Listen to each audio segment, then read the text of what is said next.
Hello everyone, welcome to my channel Smart Study. Today we are going to study a subject of bookkeeping accountancy lesson partnership final account. इससे पहले वाले video में हमने formats discuss किए थे और अब नेक्स्ट वीडियो में हम लोग एडजस्टमेंट्स और प्रॉब्लम डिस्कस करने वाले हैं और एडजस्टमेंट के साथ में एक प्रॉब्लम सॉल्व करने वाले हैं. सो लेट्स स्टार्ट. अगर इससे पहले वाला वीडियो आपने नहीं देखा होगा तो लिंक मैंने डिस्क्रिप्शन बॉक्स में दे दिया गया है. So I think you are ready with format. So let's start. This are the adjustments जो आपके टेक्स्ट बुक में ऑलरेडी दिए हुए हैं. अगर आपके पास टेक्स्ट बुक का PDF नहीं है तो वो भी मैंने डिस्क्रिप्शन बॉक्स में दिया हुआ है. So this are the adjustments for which 2 effects are given. हर एक एडजस्टमेंट का आपको 2 इफेक्ट देना पड़ेगा. एडजस्टमेंट का नाम सामने दिया हुआ है. फर्स्ट इफेक्ट कहाँ पे देना है, सेकंड इफेक्ट कहाँ पे देना है, ये सारी चीज़ें आपको लिखी हुई है. ये सब आपको याद होना चाहिए, लेकिन इसका मतलब ये नहीं है कि आप रट्टा मारोगे. जितने क्वेश्चंस या प्रॉब्लम्स आप सॉल्व करोगे उतने ही आपको ये एडजस्टमेंट्स याद होते जाएंगे. इसमें से नियर अबाउट 70 to 80% एडजस्टमेंट आपको लास्ट ईयर थे, सेम वैसे ही सॉल्व करने हैं आपको. और new adjustments related to partners है. पार्टनर्स कैपिटल नया अकाउंट है. सो उसको लेकर के आपको क्वेश्चन कैसे सॉल्व करना है ये आज हम लोग सीखने वाले हैं. सो इनमें से एडजस्टमेंट्स नीचे दिए जाएंगे ट्रायल बैलेंस के सामने. आज का प्रॉब्लम सॉल्व करने वाले हैं और स्टार्ट करने से पहले कुछ स्टेप्स बता दूँ आपको. First, read the adjustments and mark in trial balance. पहले आपको एडजस्टमेंट रीड करना है और वो एडजस्टमेंट्स किस आइटम से रिलेटेड है ट्रायल बैलेंस में, उस एडजस्टमेंट को मार्क करना है. Second, check hidden adjustments. आपके ट्रायल बैलेंस में कहीं ना कहीं छुपे हुए मतलब हिडन एडजस्टमेंट्स होंगे, आपको उसको आइडेंटिफाई करना है और ड्यूरिंग सॉल्विंग आपको वो एडजस्टमेंट्स यूज़ करके आपको वो आइटम सॉल्व करना पड़ेगा. Third, format and fixed items. मतलब आपको फॉर्मेट बनाना है और जो फिक्स आइटम्स होते हैं जैसे 2 ओपनिंग स्टॉक, 2 परचेजेस, ये सब आइटम्स जो फिक्स होते हैं वो लिख लेने हैं. आगे, start posting with adjustments and 2 effects. जो भी पोस्टिंग करोगे वो आपको प्रॉपर प्लेस पे करना है और एडजस्टमेंट सॉल्व करोगे तो हर एक एडजस्टमेंट्स के 2 इफेक्ट देने हैं, एक भी इफेक्ट भूलना नहीं है. And last is tally. और लास्ट में आप लोग trading, profit and loss, partners capital और बैलेंस शीट टैली करोगे तो आप लोगों का क्वेश्चन एंड हो जाएगा. So let's move to our problem number first. पहले हम लोग एडजस्टमेंट्स मार्क कर लेते हैं और फिर बाद में आगे का सोल्यूशन देखेंगे. So first adjustment is our closing stock. Closing stock ये किसी से भी रिलेटेड नहीं होता है, मतलब ट्रायल बैलेंस के किसी आइटम से रिलेटेड नहीं होता है, तो हम लोग उसको रिजर्व मार्किंग करेंगे.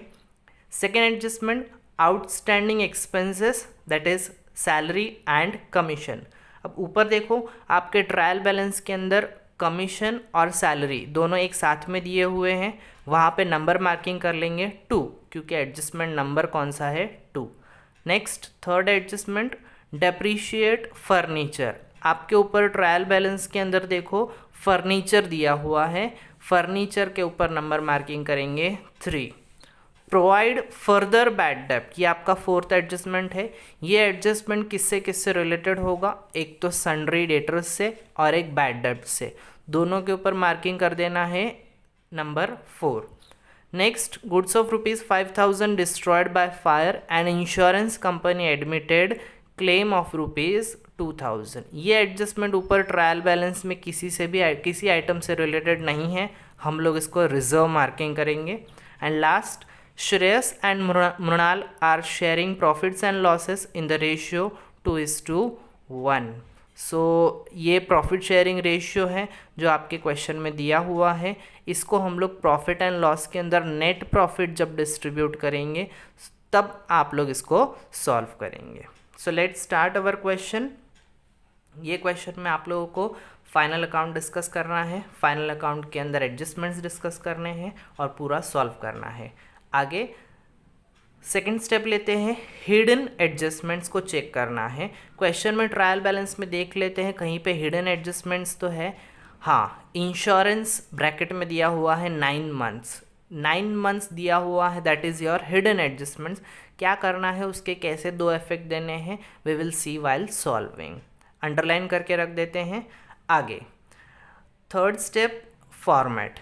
ये पूरा फॉर्मेट है जो मैंने ऑलरेडी बना कर रखा हुआ है और फिक्स आइटम्स लिखे हुए हैं। ट्रेडिंग के अंदर to opening stock, to purchase, less return, by sales, less return.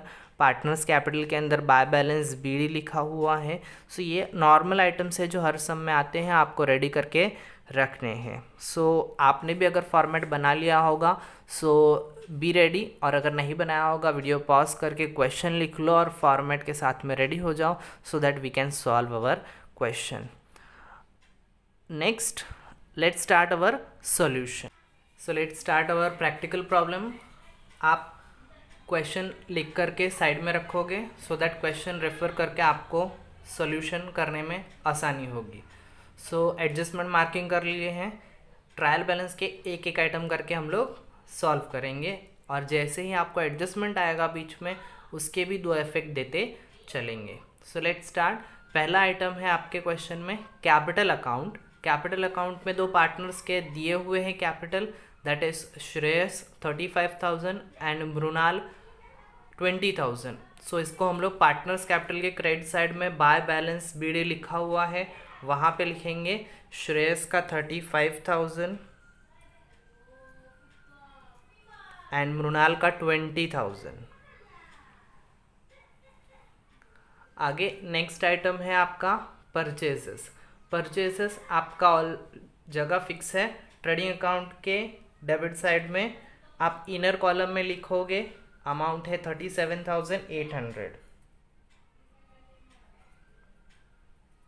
आगे सेल्स, सेल्स आपका ट्रेडिंग अकाउंट में ही आएगा। ट्रेडिंग अकाउंट के क्रेडिट साइड में बाय सेल्स लिख के रखा हुआ है, वहाँ पे अमाउंट लिखोगे इनर कॉलम में 66,700। Next is bills receivable. Bills receivable is your assets. आप बैलेंस शीट के एसेट साइड में लिखोगे bills receivable 8,000। Next bills payable. Bills payable is your liability. Liability आप लोग लायबिलिटी साइड में लिखोगे बैलेंस शीट के।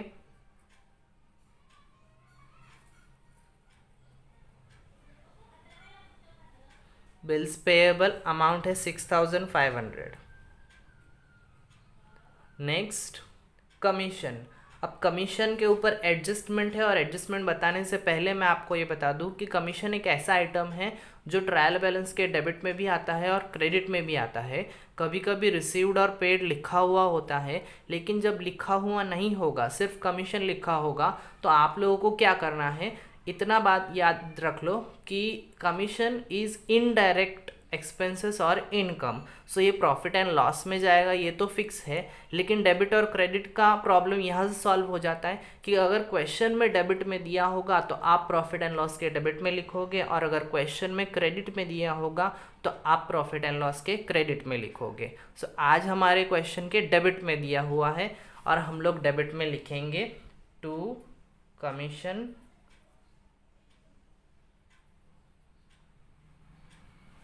अमाउंट इनर कॉलम में लिखोगे बिकॉज एडजस्टमेंट है। क्या है एडजस्टमेंट, देख लेते हैं। नंबर 2 नंबर का एडजस्टमेंट बोल रहा है outstanding expenses that is salary and commission ₹400। So 400 commission outstanding है। आउटस्टैंडिंग के दो इफेक्ट क्या होते हैं आउटस्टैंडिंग एक्सपेंसेस के, देख लेते हैं। फर्स्ट इफेक्ट ऐड करना है आप लोगों को जो भी रिलेटेड आइटम है उसके अंदर, और सेकेंड इफेक्ट देना है आप लोगों को बैलेंस शीट के लायबिलिटी साइड में। So let's give our effect. पहला इफेक्ट ऐड कर देते हैं, आउटस्टैंडिंग अमाउंट है 400, ऐड करके आउटर कॉलम में भेज दो 2,800। सेकेंड इफेक्ट देंगे हम लोग बैलेंस शीट की लायबिलिटी साइड में, आउटस्टैंडिंग कमीशन 400। अब बहुत सारे स्टूडेंट्स को डाउट होता है कि 2400 लिखने का कि 2400 के बाद जो 400 लिखा हुआ है वो लिखने का कि 2800। ऑलवेज सेकेंड इफेक्ट एडजस्टमेंट के अमाउंट का दिया जाता है। हमारे एडजस्टमेंट की अमाउंट थी 400, सो हमने सेकेंड इफेक्ट लायबिलिटी में देते वक्त आउटस्टैंडिंग कमीशन 400 लिखा है। नेक्स्ट आइटम है salary. Salary is also an indirect. अगर क्वेश्चन में आपको वर्क्स मैनेजर सैलरी दिया होगा so that will go in trading account, लेकिन अभी सिंपल सैलरी दिया हुआ है सो वो जाएगा आपके प्रॉफिट एंड लॉस में। टू सैलरी, अगेन उसके ऊपर एडजस्टमेंट दिया हुआ है। एडजस्टमेंट बोल रहा है आउटस्टैंडिंग, तो उसका अमाउंट आप लोगों को इनर कॉलम में लिखना होगा। इनर कॉलम में लिखते हैं 6000। आउटस्टैंडिंग है मतलब फिर से ऐड करना है।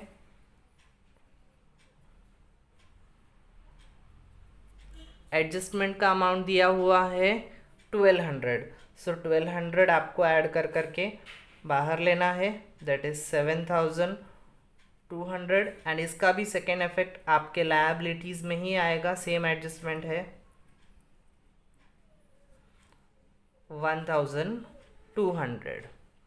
सैलरी के बाद आगे बढ़ते हैं इंश्योरेंस। अब insurance is indirect and it will go in profit and loss account, लेकिन ब्रैकेट में कुछ दिया हुआ है 9 मंथ। 9 मंथ का मतलब होता है आपने जो इंश्योरेंस पे किया हुआ है वो 9 मंथ का पे किया हुआ है। लेकिन अब प्रॉब्लम ये है कि आप जो फाइनल अकाउंट बनाते हो वो पूरे साल का मतलब 12 महीने का बनाते हो, लेकिन आपने इंश्योरेंस पे किया हुआ है 9 महीने का। हिसाब तो पूरे 12 महीने का लिखना होता है।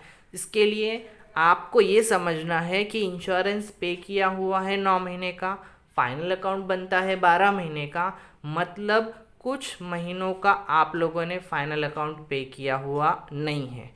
कितने महीनों का पे नहीं किया हुआ है आप क्रॉस मल्टीप्लिकेशन करके निकाल लोगे। 12 मंथ का क्वेश्चन मार्क, 9 मंथ का 9000। अब आप लोगों ने 9 मंथ्स का पे कर दिया है, मतलब कुछ महीने का बाकी है। कुछ महीने का मतलब क्रॉस मल्टीप्लिकेशन करोगे तो आपका आंसर आ जाएगा 3000। अब 3000 is your amount of 3 month जो आपने पे नहीं किया हुआ है, पेंडिंग है, आज नहीं कल आपको पे करना पड़ेगा, that is outstanding. So outstanding के इफेक्ट 2 आपको देने पड़ेंगे, सेम इफेक्ट जो हमने कमीशन में और सैलरी में दिए। स्टार्ट टू इंश्योरेंस, अमाउंट है 9000, एड आउटस्टैंडिंग, क्रॉस मल्टीप्लिकेशन करके आपका अमाउंट आया था 3000, ऐड करके पूरे साल का अमाउंट है 12000। और इसका सेकेंड इफेक्ट जाएगा बैलेंस शीट के लायबिलिटी में, दैट इज आउटस्टैंडिंग इंश्योरेंस। कितना आपका आउटस्टैंडिंग है 3000। सो this was the hidden adjustment जो आपके क्वेश्चन में नहीं दिया हुआ था, आपके क्वेश्चन के एडजस्टमेंट्स में नहीं दिया हुआ था, लेकिन ब्रैकेट में कुछ इन्फॉर्मेशन होने की वजह से आपको इसको सॉल्व करना पड़ा। आगे प्रीपेड रेंट। अब प्रीपेड आपने जनरली एडजस्टमेंट में नीचे देखा होगा, लेकिन अभी ट्रायल बैलेंस में आया है। और आपको याद होगा कि मैंने आप लोगों को फॉर्मेट के वक्त बताया था कि ट्रायल बैलेंस में जो आइटम होता है उसको एक ही इफेक्ट देना है, 2 इफेक्ट नहीं देना है। अब प्रीपेड रेंट आया है, सिर्फ रेंट होता तो आप लोग इसको प्रॉफिट एंड लॉस में लिखते, लेकिन प्रीपेड है तो आपको इसको एसेट्स में लिखना पड़ेगा।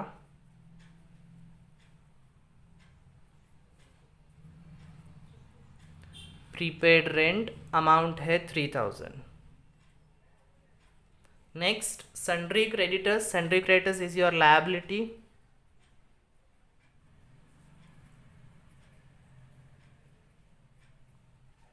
अमाउंट है 48,900। Next sundry debtors. अब डेटर्स इज योर एसेट, लेकिन उसके ऊपर एडजस्टमेंट है। क्या है एडजस्टमेंट देख लेते हैं। नंबर 4, प्रोवाइड फर्दर बैड डेप्ट ₹1200। सो फर्दर बैड डेप्ट का मतलब होता है न्यू बैड डेप्ट।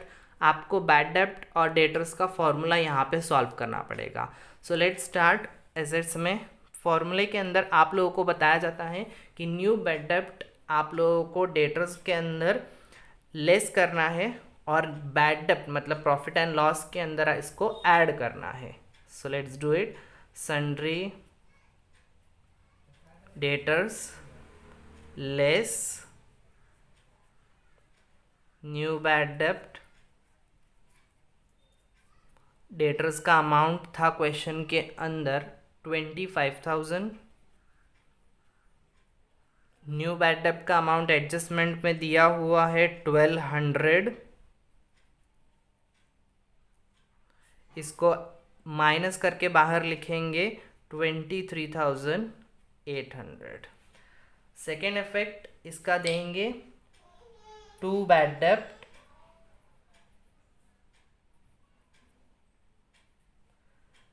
ऐड न्यू बैड डेब्ट.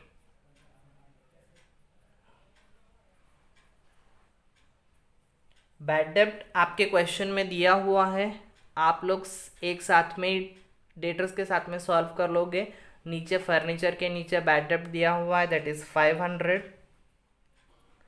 न्यू बैड डेब्ट जो आपके एडजस्टमेंट में अभी लिया था दैट इज 1200. सो दोनों को ऐड करके आ गया है 1700. आगे डेटर्स के बाद आता है postage. Postage is indirect, so we will record in profit and loss to postage. Postage का अमाउंट है 1700. नेक्स्ट पोस्टेज के बाद free hold premises that is your assets.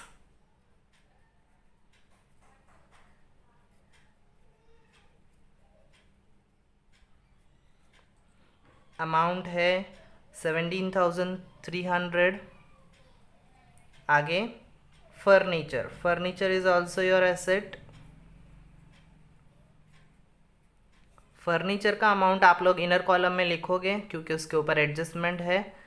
Amount है उसका 20,000. एडजस्टमेंट नंबर है 3 नंबर का एडजस्टमेंट देखते हैं. Depreciate furniture at the rate 10%. अब आपको उसको डेप्रीशिएट करना है. अब डेप्रीशिएट के दो इफेक्ट क्या होते हैं. एक, आपको लास्ट ईयर बताया गया था कि डेप्रीशिएशन मतलब कोई भी एसेट की वैल्यू कम होना मतलब प्लस या माइनस. माइनस मतलब आप लोग यहाँ से माइनस करोगे. Less depreciation 10%.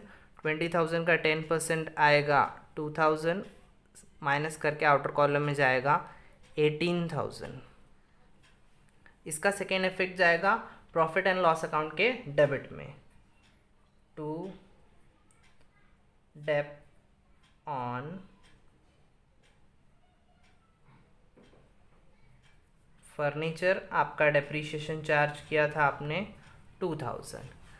फर्नीचर के बाद देखते हैं बैड डेब्ट. बैड डेब्ट हमने डेटर्स के साथ में सॉल्व कर दिया था. सेकेंड इफेक्ट जब दिया था तो लिया था हमने 500 बैड डेब्ट, वो यही बैड डेब्ट था. आगे कैश इन हैंड 4,500. ये आपका एसेट है.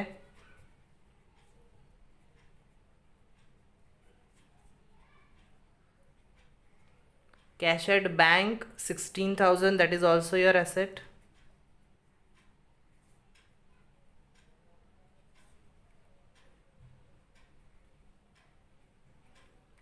आगे कैरेज इनवर्ड.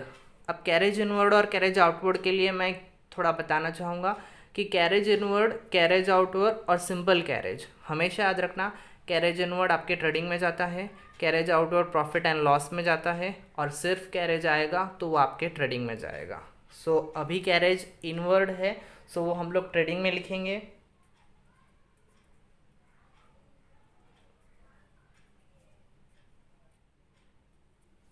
इनवर्ड का अमाउंट है 800. Carriage outward profit and loss में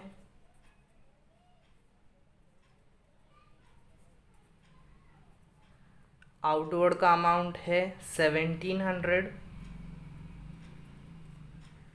कैरेज इनवर्ड और आउटवर्ड के बाद है स्टॉक. ब्रैकेट में डेट दिया हुआ है 1 अप्रैल 2018. ये डेट है आपके साल के स्टार्टिंग का, साल का एंडिंग का डेट है March 2019 और स्टार्टिंग का डेट होगा 1 अप्रैल 2018। सो 1 अप्रैल 2018 का जो स्टॉक होगा that will be our opening stock. Trading account के डेबिट साइड में पहला आइटम लिखा हुआ है टू ओपनिंग स्टॉक, वहाँ पे आपको इसका अमाउंट लिखना पड़ेगा। अमाउंट है 22,500 आउटर कॉलम। आगे ओपनिंग स्टॉक के बाद रिटर्न। अब रिटर्न देखो आपको दो दिए हुए हैं, एक 1200 डेबिट में दिया हुआ है, 1800 क्रेडिट में दिया हुआ है। अब पता नहीं चलता है कि डेबिट में कौन सा या सेल्स कौन सा रिटर्न कौन सा है, परचेज रिटर्न कौन सा है। इसके लिए आपको बता दूँ, परचेज हमेशा डेबिट में होता है और उसका रिटर्न हमेशा क्रेडिट में होता है, दैट इज़ परचेज रिटर्न। और सेल्स हमेशा क्रेडिट में होता है और उसका रिटर्न हमेशा डेबिट में होता है, दैट इज सेल्स रिटर्न। सो अभी जो डेबिट में रिटर्न है 1200 वो आपका सेल्स रिटर्न है 1200, और जो क्रेडिट में रिटर्न है आपका 1800 that is your purchase return. तो आप परचेज के नीचे लिखोगे, माइनस करके दोनों को बाहर भेज दोगे, दैट इज 36,000, और इसको माइनस करके आप बाहर ले लोगे 65,500। आगे रिटर्न के बाद wages is your direct expenses.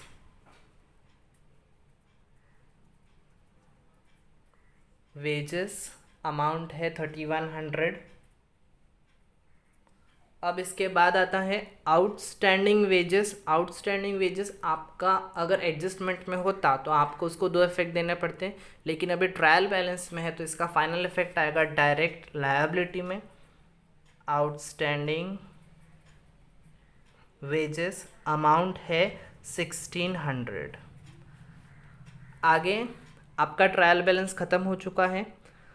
अब ट्रायल बैलेंस ख़त्म होने के बाद आप उन एडजस्टमेंट के पास जाओगे जिनके ऊपर आपने रिजर्व मार्किंग किया था। पहला रिजर्व मार्किंग किया हुआ एडजस्टमेंट क्लोजिंग स्टॉक 30,000, इसके दो इफेक्ट देने पड़ेंगे, ट्रेडिंग अकाउंट के क्रेडिट साइड में और बैलेंस शीट के एसेट साइड में। दे देते हैं बाय क्लोजिंग स्टॉक अमाउंट है 30,000, और सेकेंड इफेक्ट देना है एसेट्स में।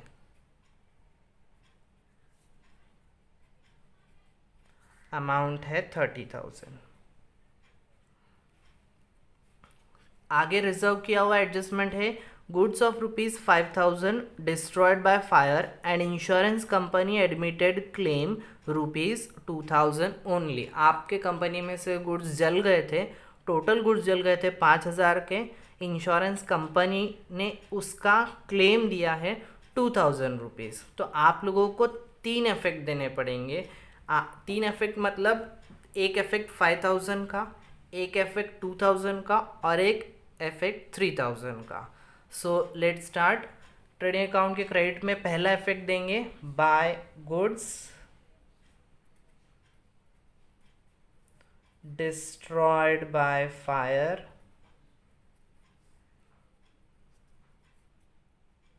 टोटल गुड्स जल गए थे आपके 5,000 के, उसमें से आपको कंपनी ने दे दिया 2,000 रुपीज़, तो जो भी मिल गया वो आपका एसेट्स बन जाएगा। इंश्योरेंस क्लेम मिला आपको 2,000 का, और जो नहीं मिला वो आपका खर्च हो जाएगा। मतलब 5,000 में से 2,000 मिल गया, 3,000 नहीं मिला, that is your expenses. Goods loss by fire, कितना नहीं मिला, 3,000। आगे लास्ट देखेंगे reserve. Shreyas and Mrinal are sharing profits and losses in ratio of 2:1। अब 2:1 का मतलब होता है ये रेशियो आपको ट्रेडिंग अकाउंट टैली करने के बाद जब profit and loss account tally कर दोगे तो वहाँ पे यूज़ होगा। सो लेट स्टार्ट। सारे एडजस्टमेंट और ट्रायल बैलेंस के आइटम्स ख़त्म हो चुके हैं। अब आपका लास्ट स्टेप बचा है, दैट इज़ टैली। टैली करने के लिए आप सबसे पहले ट्रेडिंग अकाउंट को टैली करोगे, डेबिट साइड की टोटल करके क्रेडिट साइड की टोटल करोगे। आपकी टोटल आएगी क्रेडिट साइड की 100, 500 और आप डेबिट अमाउंट और क्रेडिट अमाउंट माइनस करोगे तो आपको डेबिट साइड में अगर बैलेंस मिलता है तो वो ग्रॉस प्रॉफिट होगा, क्रेडिट साइड में बैलेंस मिलता है तो ग्रॉस लॉस।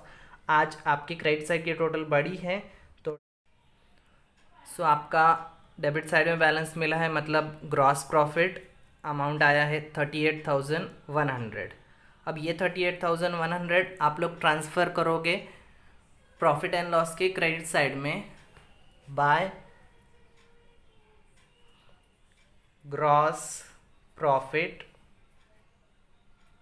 38,100 और अब आप प्रॉफिट एंड लॉस टैली करोगे। प्रॉफिट एंड लॉस टैली करोगे तो आपकी क्रेडिट साइड में एक ही अमाउंट है 38,100 और डेबिट साइड की टोटल करोगे तो जो भी टोटल आएगी वो आप क्रेडिट साइड के टोटल से माइनस करोगे। माइनस करने के बाद आपको नेट प्रॉफिट मिलेगा और नेट प्रॉफिट मिलने के बाद आपको नेट प्रॉफिट को रेशियो में बांटना पड़ेगा जो आपके लास्ट एडजस्टमेंट में दिया हुआ था। रेशियो दिया हुआ है 2:1। सो आपको पहले रेशियो में अमाउंट बांटना पड़ेगा। आपका नेट प्रॉफिट माइनस करके आया हुआ है 6,000, उसको आप लोगों को रेशियो में बांटना है, मतलब 2:1 में बांटना है। कैसे बांटना है यहाँ पे मैंने दिखाया हुआ है। 2 + 1 3 हो जाता है। 6,000 को पहले 3 से डिवाइड करोगे तो आपका आंसर आएगा 2,000 और वो 2,000 को फिर से 2 से मल्टीप्लाई करोगे तो श्रेयस का रेशियो आ जाएगा 4,000 और मृणाल का रेशियो आएगा 1,000।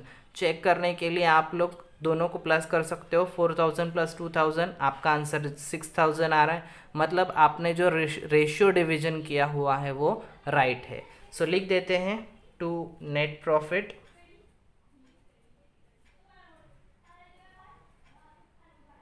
श्रेयस 4,000 एंड मृणाल 2,000। इन दोनों को ट्रांसफ़र करेंगे हम लोग पार्टनर्स कैपिटल के क्रेडिट साइड में बाय नेट प्रॉफिट। श्रेयस का था 4,000 और मृणाल का था 2,000।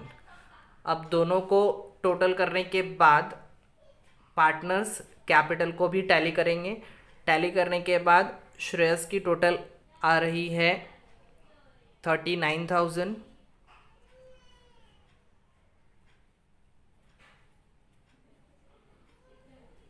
डेबिट साइड में कोई अमाउंट नहीं है, सो डेबिट साइड में भी लिखोगे टू बैलेंस CD।